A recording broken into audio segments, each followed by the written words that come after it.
غیر الله ته سجده کول شرک دی. غیر الله ته سجده کول سره انسان باندې حرام دي. اگر چې مخکینی امتونو کې د تعظیم سجده هغه روا وه، زمونږ په امت محمدیه کې نه د تعظیم سجده شته نه د عبادت سجده شته، دواړه حرامي دي.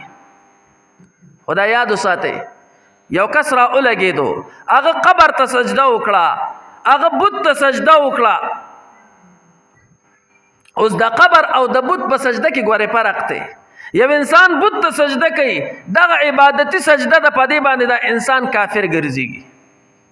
خو یو انسان قبر ته سجده وکړه، د تعظیم سجده کوي، نو کافر په نه ګرځي، حرامه ده. بیا هم شرک وکړو، خو کافر ګورې نه دی. یو انسان قبر ته سجده وکړله، یو انسان یو ولی الله ته سجده وکړله، یو انسان یو عالم ته سجده وکړله، جائز نه دی، حرام دی. په څلور مذهب باندې حرام دی، خو په دقه سجده سره دی کافر ونه ګرځېدو. دغه د تعظیم سجده ده، د کافر فتوا به پې نه لګی چې دا کافر دی. ګوره دا به نه وی چې لاړو د ایمان نه خلاص شو، په سجده باندې د ایمان نه خلاص نه دی، کار حرام وکړو.